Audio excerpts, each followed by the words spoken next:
Imagine this. You spend 75 years shaping a life, crafting memories, and nurturing relationships.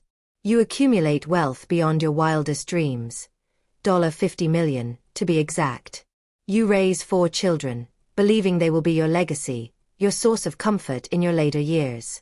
Then, in a single crushing moment, you realize that, to them, you're nothing more than a forgotten relic, collecting dust in the corner of their bustling lives.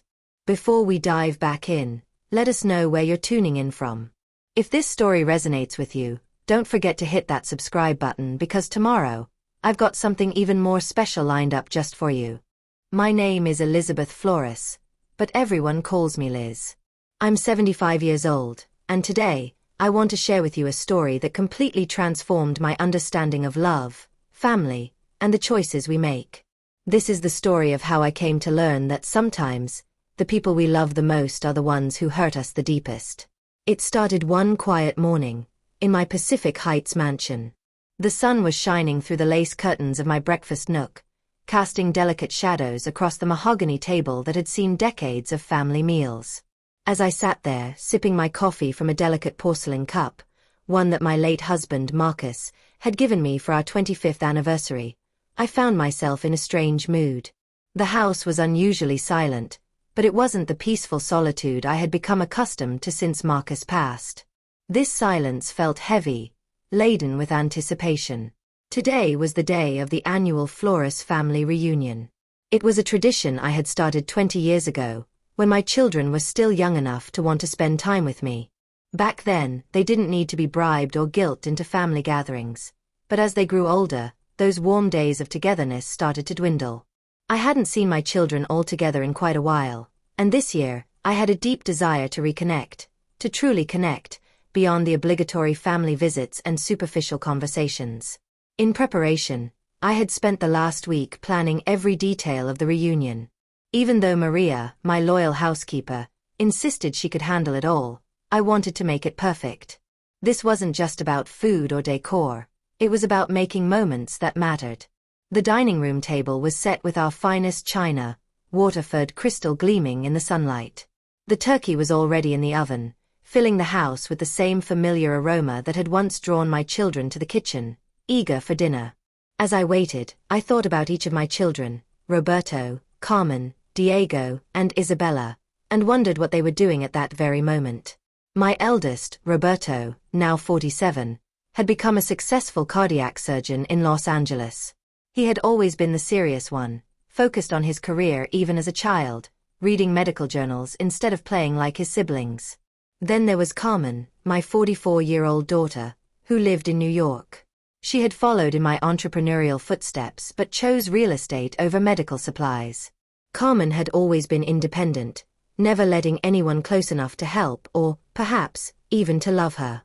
Diego, my 41-year-old artist, had found his passion in painting and now lived in Portland with his partner, James. He was the sensitive one, the one who had always shared his emotions with me, but I could tell that life had become increasingly unpredictable for him.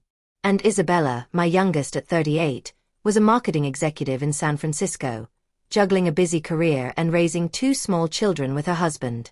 Isabella had been my surprise baby, born when I thought I was done having children. Though she lived just a few miles away, I saw her less than any of my other children. In many ways, I had built my entire life around my children. I worked hard, started my own medical supply business, sold it for a small fortune, and thought that, when the time came, I could pass on my legacy to them. My $50 million fortune was meant to secure their futures, to help them build their own legacies without the financial burdens I had known when I was younger. But as I sat at that table, the weight of the realization hit me. What if they didn't need me anymore? What if they were too busy to care about me beyond the surface? What if, after all my efforts, I had become an afterthought?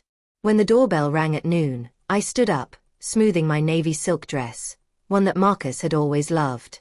Roberto was the first to arrive. He looked distinguished, but there was a detachment in his eyes, a lack of warmth that stung. "Where's Sarah and the kids?" I asked, trying to ignore the growing disappointment in my chest. "They couldn't make it," Roberto said. "Sarah has work, and the kids have plans." I smiled and ushered him in, brushing off the small prick of sadness. It was just the two of us now. I was doing my best to remain cheerful, but it was hard. Roberto had always been serious, driven by his career and responsibilities. He would be here for a short time, he said, because there was a complication at the hospital that required his attention. As more of my children arrived, the situation didn't improve.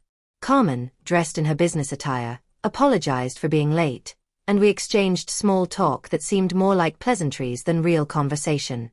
Diego came in next, and despite the warm embrace, it felt like something was missing. He was the artist, always sensitive and emotionally open, but today he was distant, his mind clearly elsewhere. Isabella arrived last, her face flushed from rushing around, already apologizing for needing to leave early to attend her son's soccer game. Despite all my preparations, the perfect meal, the beautiful setting, there was something profoundly wrong. My family was here, but no one was really present. The conversations felt shallow, and every time I tried to steer the discussion towards something meaningful, it quickly fizzled. Roberto, busy with his phone. Carmen, already thinking of her next call. Isabella, worried about the time. I was beginning to feel like I was invisible. It was when I brought up the idea of selling the house, something I had been considering for months, that I truly realized how far we had drifted. No one seemed to care. Roberto barely acknowledged it. Carmen made a non-committal comment about taxes, and Diego asked if I was sure I was ready for such a change. It wasn't just about the house. It was about everything. The future, my legacy, our relationship. And in that moment, I realized how deeply alone I had become. By 2:30, as my children began making excuses to leave, I found myself staring at the untouched turkey and sides, my heart heavy with the weight of a truth I had been avoiding. The $50 million I had amassed, the success I had built, all of it felt meaningless now. What good was it if I couldn't even hold my children's attention for one afternoon? The next few days were filled with a profound sense of loss. I sat in my grand house, once filled with laughter and chaos, now silent except for the soft hum of the refrigerator. The realization of how disconnected I had become from my children weighed heavily on me. After the family reunion, I couldn't shake the feeling that they no longer saw me as a person, but as a convenience, someone to check in on when it was convenient for them, but not someone they actually valued.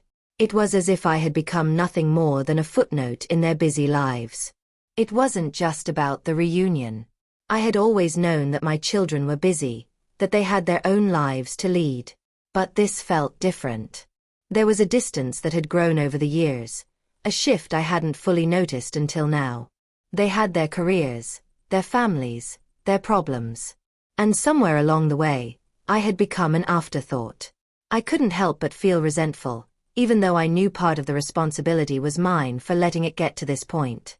I spent the next few weeks reflecting. I had always put my children first. I had worked hard to provide for them, to ensure they had every opportunity to succeed. But in doing so, I had neglected something equally important: myself. I had lived my life for them, hoping they would appreciate my sacrifices, but now I understood that they had taken all of it for granted. One morning, I decided to take a long walk through my neighborhood. The streets were quiet, the air crisp. The sun was just beginning to rise, casting golden hues over the old brick buildings and manicured gardens. I passed by the familiar faces of neighbors I had known for years, people who greeted me with genuine warmth, unlike the cold distance I felt from my children. It occurred to me that I had been missing something: true connection, the kind of relationships where both parties gave and received equally. My children weren't the only ones who had changed. I had changed too. And now, at 75, I needed to redefine what family meant to me. That night, I made a decision. I called my estate attorney, Patricia Hernandez, whom I had worked with for years. I had always thought about what I would leave behind, but I had never truly considered how I wanted to live the rest of my life. It was time to start living for myself, not for the expectations of others. Patricia answered the phone, and after we exchanged pleasantries, I got to the point. "I want to revise my will," I said. "I've been thinking a lot about the future, and I need to make some changes. I'm not sure I want to leave everything to my children anymore. They've changed, and I've realized I've been living for them, not for myself." Patricia paused before speaking. "I understand," she said gently. "It's important to align your estate planning with your current values. If this is truly what you feel is best for you, we can adjust accordingly." And so, I began the process of revising my will, allocating the bulk of my estate to charitable causes I believed in, medical scholarships, a children's hospital, and a foundation for women's entrepreneurship. I didn't want to leave my children an inheritance that would simply be squandered, not when I could use that money to make a real impact in the world. I wasn't punishing them, but I was letting go of the expectation that they would one day appreciate what I had given them. Instead, I chose to invest in things that reflected my true values, things that mattered to me regardless of how they might feel. It wasn't an easy decision, but it was a liberating one. I could feel the weight lifting off my shoulders as I took control of my future. I began to feel empowered again, like the strong, independent woman I had been before motherhood had consumed me. My children, for all their achievements, had their own lives, and it was time for me to live mine. That same month, I booked a European river cruise, a trip I had always wanted to take but had postponed for years, hoping my children would want to join me or visit me while I was away. This time, I wasn't waiting for them. I was doing it for myself. The river cruise through the Rhine Valley was everything I had hoped for and more. The winding rivers, the lush vineyards, the castles that dotted the hillsides, they all felt like a metaphor for the journey I was on. The other travelers were a mix of retirees, empty nesters, and singles, all of whom had prioritized experiences over material possessions.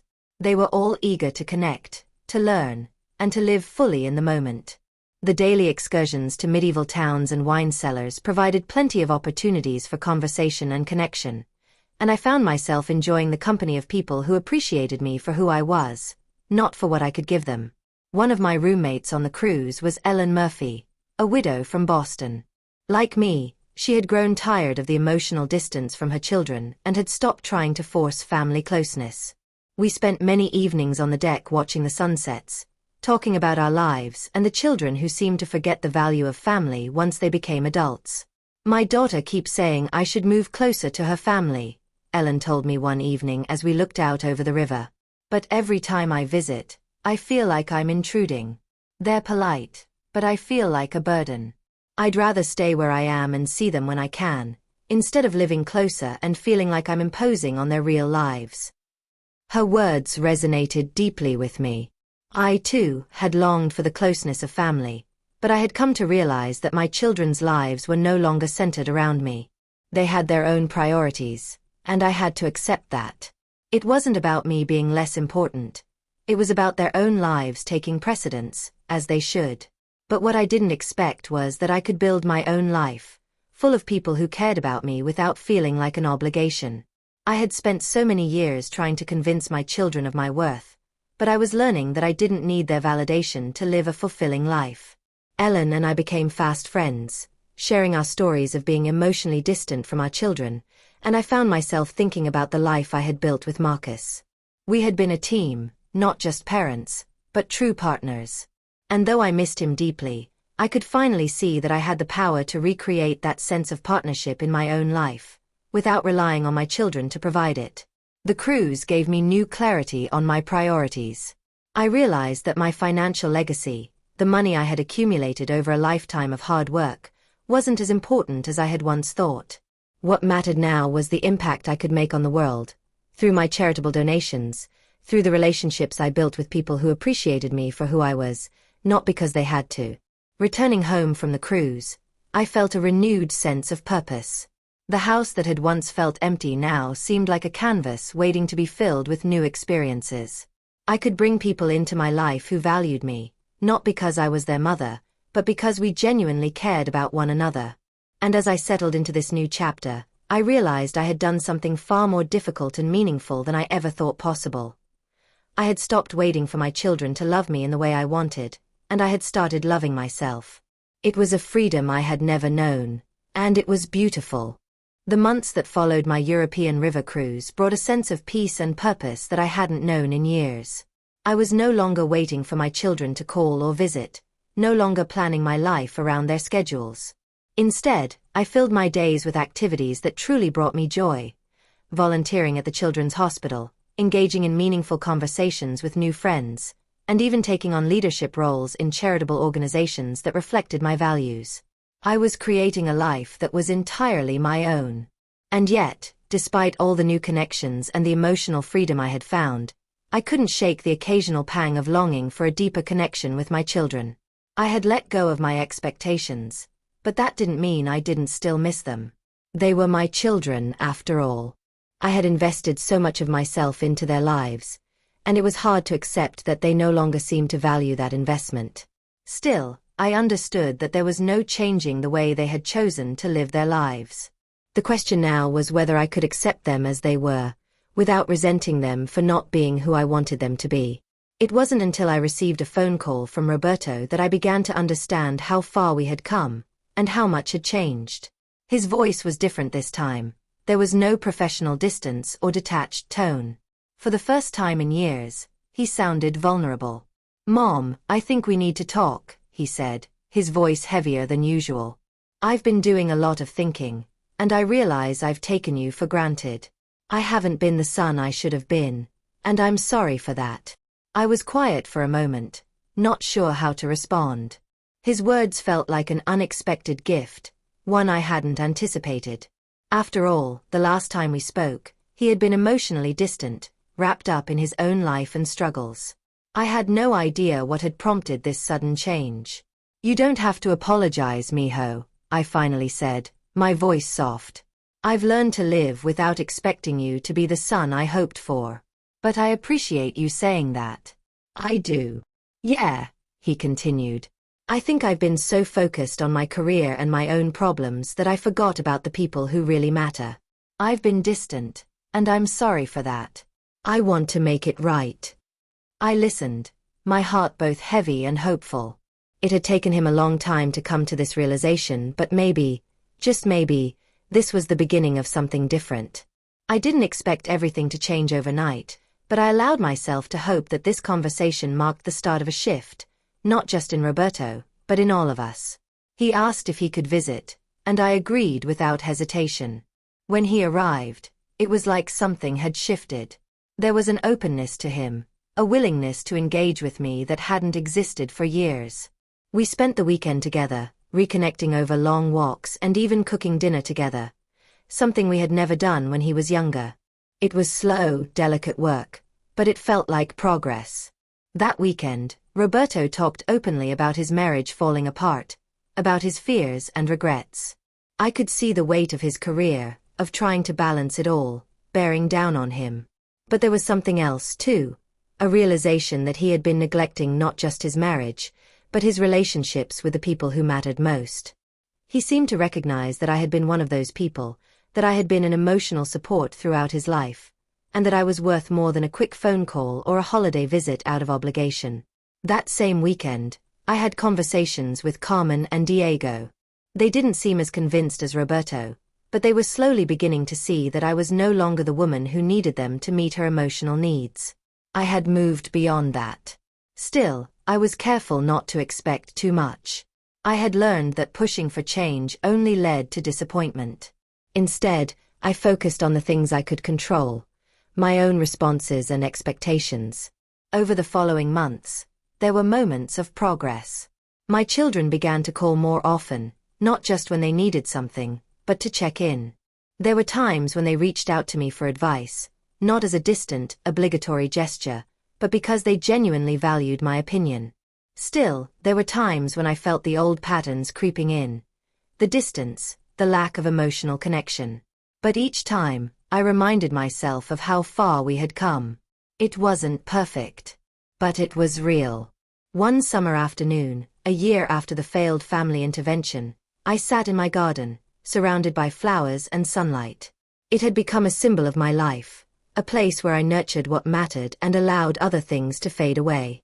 I thought about how much I had changed over the past few years. I had come to realize that love wasn't about control or obligation.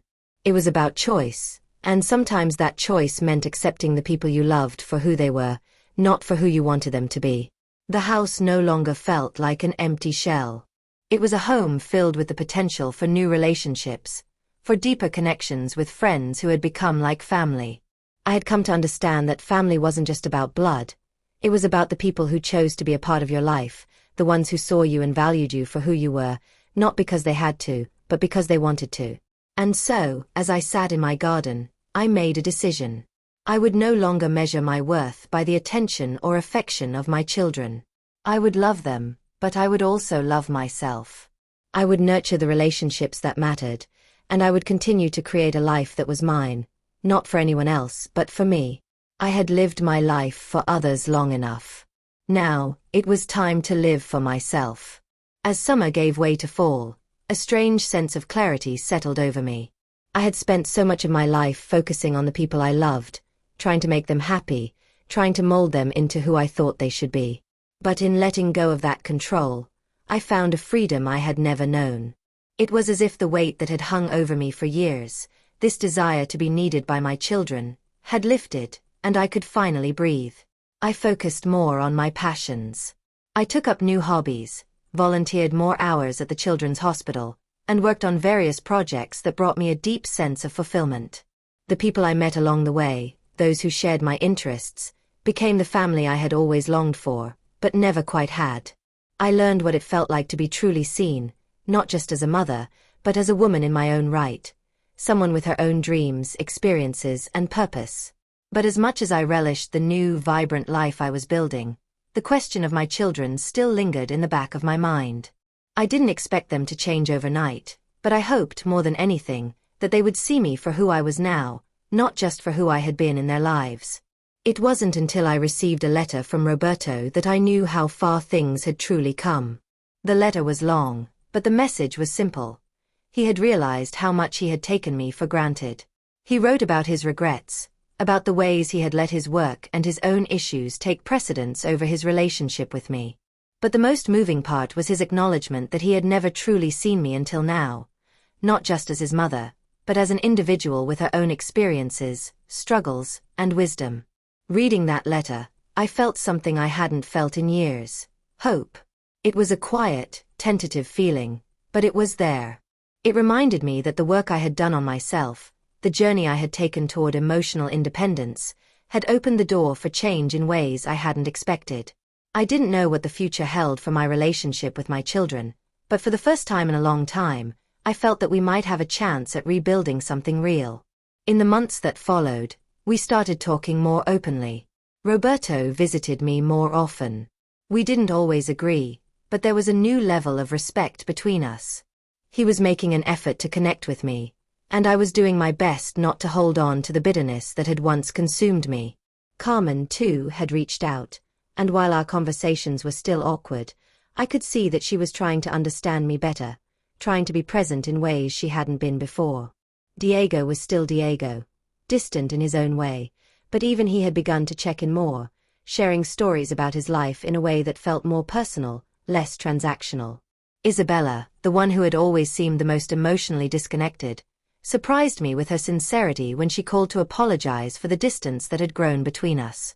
Her words weren't perfect, and they didn't undo the hurt, but they were a start. Perhaps the most significant change, however, came on my 77th birthday. My children, in a gesture I never expected, organized a celebration for me that felt genuine. It wasn't a large affair, no grand dinner parties with perfectly planned speeches. Instead, they arranged a small, intimate gathering at the children's hospital where I volunteered. It was a celebration that reflected my values, not about the glitz of a big family reunion or a lavish dinner, but about the connections I had made with the people who truly mattered.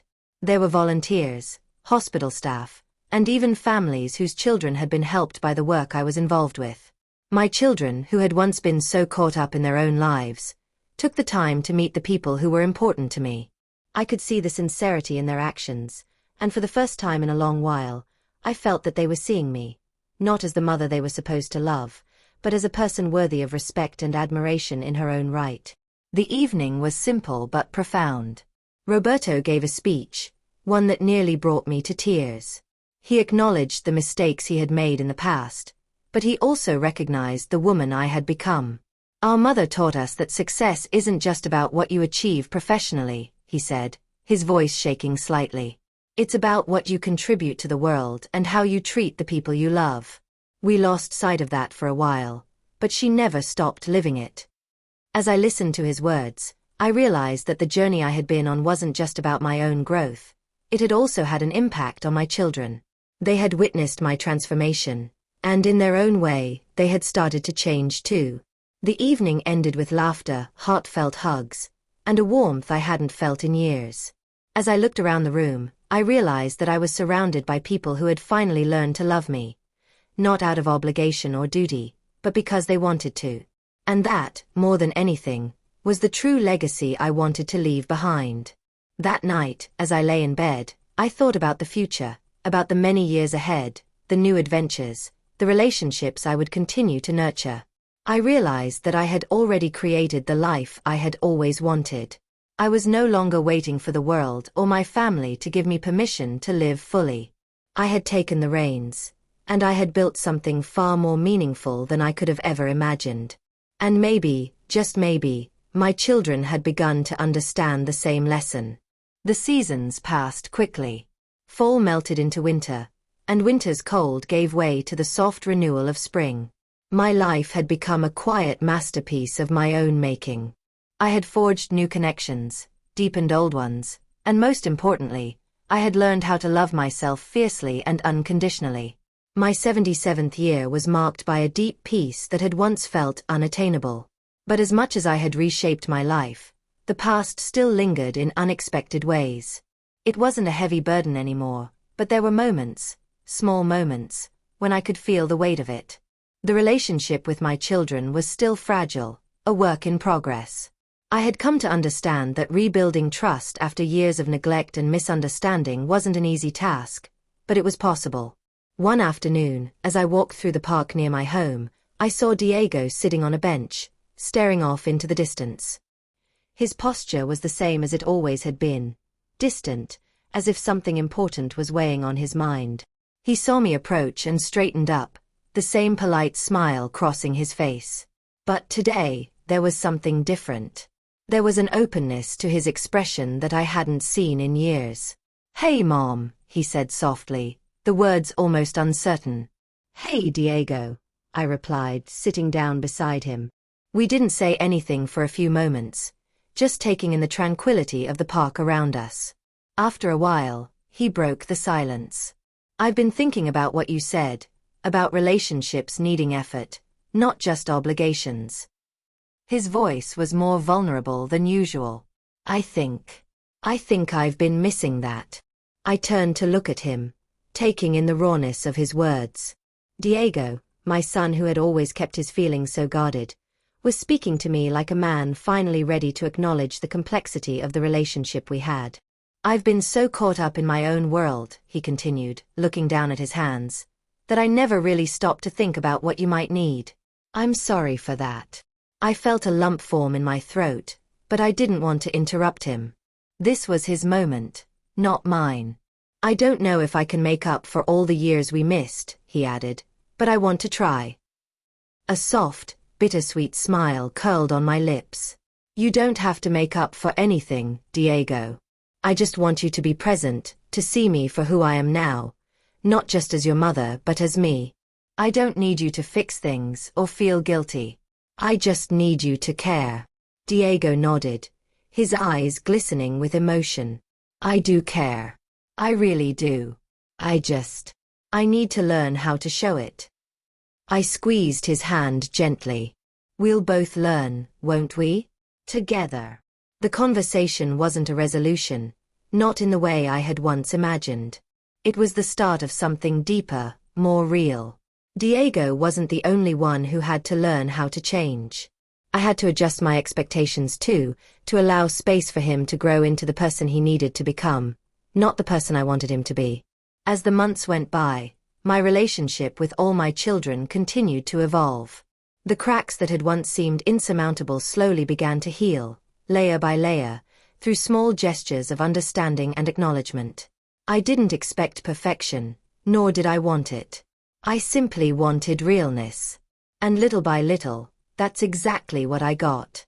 In the middle of the summer, during one of my frequent visits to the children's hospital where I volunteered, I had another unexpected conversation.